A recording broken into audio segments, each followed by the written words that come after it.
Breaking news చూస్తున్నాం. CM Revanth రెడ్డికి legal notice పంపిస్తానని మాజీ మంత్రి బీఆర్ఎస్ వర్కింగ్ ప్రెసిడెంట్ కేటీఆర్ హెచ్చరించారు.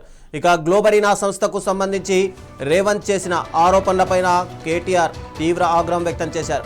రేవంత్ రెడ్డి క్షమాపణ చెప్పి తన వ్యాఖ్యలను వెనక్కి తీసుకోవాలని చెప్పి కేటీఆర్ డిమాండ్ చేశారు.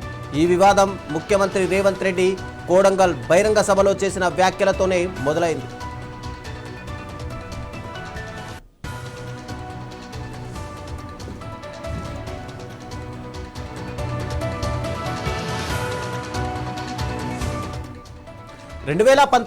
తెలంగాణలో జరిగిన ఇంటర్మీడియట్ పరీక్షా ఫలితాల్లో గ్లోబరీనా సంస్థ అవకతవకలకు పాల్పడిందని, దీనివల్ల 25 మందికి పైగా విద్యార్థులు ఆత్మహత్య చేసుకున్నారని రేవంత్ రెడ్డి ఆరోపించారు.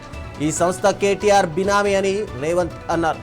అంతేకాకుండా కాంగ్రెస్ ప్రభుత్వం ఏర్పడిన తర్వాత గ్లోబరీనా పేరు మార్చుకొని కేటీఆర్ సహకారంతో కేంద్రంలోని బీజేపీ నాయకుల అండదండలతో సిబిఎస్ఈ పరీక్షల నిర్వహణ కాంట్రాక్టులు కూడా దక్కించుకుందని రేవంత్ రెడ్డి ఆరోపించారు.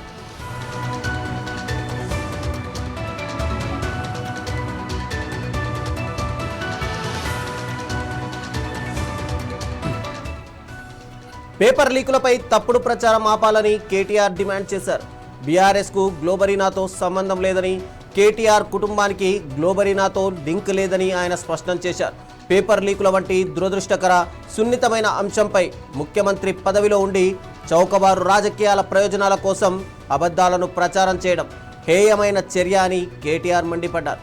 తనపై చేసిన ఆరోపణలను వెంటనే ఉపసంహరించుకొని బేషరతుగా క్షమాపణ చెప్పాలని, లేకుంటే చట్టపరమైన చర్యలు తప్పవని రేవంత్ రెడ్డిని కేటీఆర్ హెచ్చరించారు.